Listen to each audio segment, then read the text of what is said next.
There's no feeling more intense than starting over. If you deleted your homework the day before it was due, as I have, or if you left your wallet at home and you have to go back after spending an hour in the commute. If you won some money at the casino and then put all your winnings on red but it came up black. If you got your best shirt dry cleaned before a wedding and then immediately dropped food on it.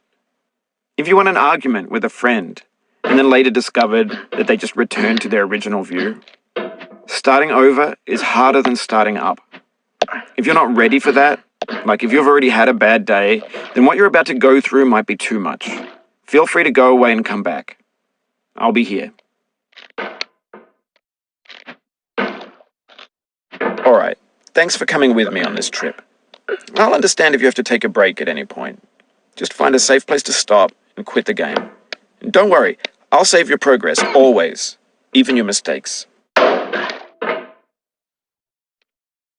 This game is a homage to a free game that came out in 2002, titled Sexy Hiking. The author of that game was Jazuo, a mysterious Czech designer who was known at the time as the father of B games.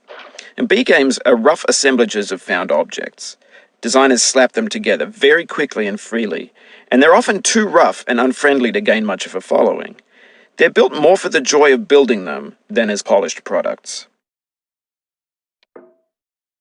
In a certain way, Sexy Hiking is the perfect embodiment of a B game.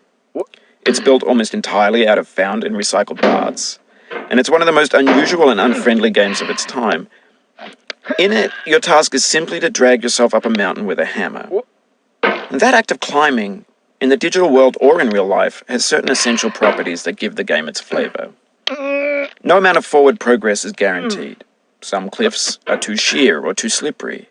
And the player is constantly, unremittingly in danger of falling and losing everything. Anyway, when you start Sexy Hiking, you're standing next to this dead tree that blocks the way to the entire rest of the game. It might take you an hour to get over that tree, and a lot of people never got past it. You prod and you poke at it, exploring the limits of your reach and your strength, trying to find a way up and over. And there's a sense of truth in that lack of compromise. Most obstacles in video game worlds are fake. You can be completely confident in your ability to get through them once you have the correct method or the correct equipment or just by spending enough time. In that sense, every pixelated obstacle in Sexy Hiking is real.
The obstacles in sexy hiking are unyielding, and that makes the game uniquely frustrating.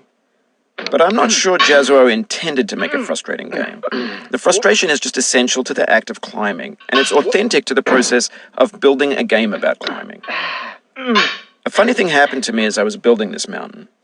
I'd have an idea for a new obstacle, and I'd build it, test it, and it would usually turn out to be unreasonably hard. But I couldn't bring myself to make it easier. It already felt like my inability to get past the new obstacle was my fault as a player rather than as a builder.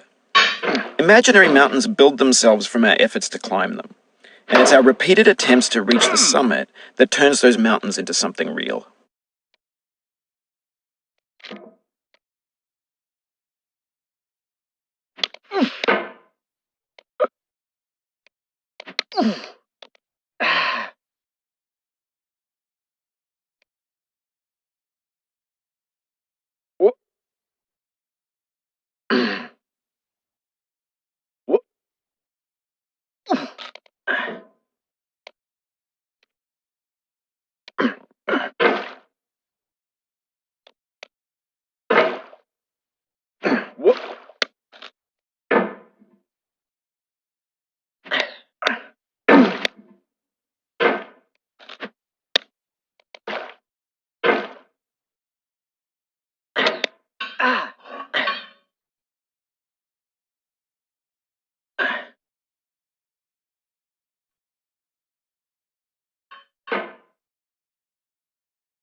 When you're building a video game world, you're building with ideas.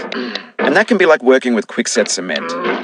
You mold your ideas into a certain shape that can be played with, and in the process of playing with them, they begin to harden and set until they're immutable, like rock. And at that point, you can't change the world, not without breaking it into pieces and starting fresh with new ideas.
Oh, you just lost a lot of progress.